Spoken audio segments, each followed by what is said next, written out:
আসসালামু আলাইকুম সুপ্রিয় দর্শক, সবার কি অবস্থা? হাজির হয়ে গেলাম দীপ্ত টিভির নিবেদিত দেনা পাওনা নাটকের ৩৮৮তম পর্বে কী সব ঘটতে চলেছে তার অগ্রিম আপডেট নিয়ে।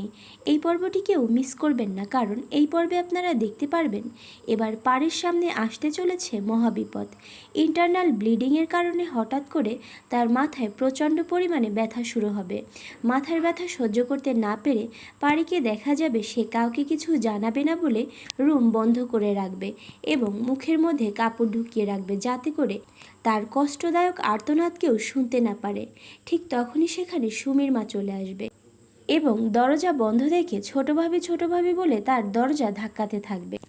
ওইদিকে মিতুকে দেখা যাবে সে এবার আরমানের মিথ্যা বিয়ের কথা শুনে ভিতরে কষ্টে দুঃখে নিজেকে শেষ করে দেওয়ার সিদ্ধান্ত নেবে। ঠিক তখনই সেখানে মিথিলা চলে আসবে তার বিজনেসের প্রথম অর্ডার পাওয়ার সুখবরটা তাকে দিতে। তখন মিথিলাকে দেখা যাবে সে মিতুকে অনেক ধন্যবাদ জ্ঞাপন করে সারা জীবন এইভাবেই পাশে থেকে তার বিজনেস পার্টনার হয়ে থাকার অনুরোধ করবে। ঠিক তখনই সেখানে পল্লব এসে পড়লে মিথিলাকে দেখা যাবে সে পল্লবকে বলে উঠবে, কী ব্যাপার তুমি এই সময়, এখন না তোমার ডিউটি টাইম?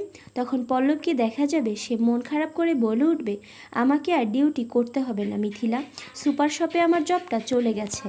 একথা শুনে মিথিলাকে দেখা যাবে সে অনেক বেশি মন খারাপ করে ফেলবে, কারণ তার শ্বশুরও রিটায়ার্ড করেছে আর এদিকে তার বরেরও চাকরি নেই। তখন মিথিলাকে দেখা যাবে সে মনে অনেক সাহস নিয়ে কোনো প্রকার ভয় না পেয়ে খুবই গুরুত্বের সাথে মনোযোগ দিয়ে কাজ করতে শুরু করবে। আর অন্যদিকে আপনারা দেখতে পারবেন ইরফানকে দেখা যাবে সে এবার আরমানকে মিতুর নামে মিথ্যা কথা বলতে থাকবে যে মিতু নাকি নতুন করে জীবন শুরু করছে, সে নাকি আবারও বিয়ে করতে চলেছে। এই বলে তাকে জেলাস করতে থাকবে, যাতে করে সে জেলাস হয়ে মিতুকে আবার বাড়িতে ফিরিয়ে নিয়ে আসে। আর এছাড়াও থাকছে আশ্চর্য সকল ঘটনা। সুতরাং সবাইকে দেনা পাওনা নাটকের আগামী পর্ব দেখার আমন্ত্রণ রইল। ধন্যবাদ।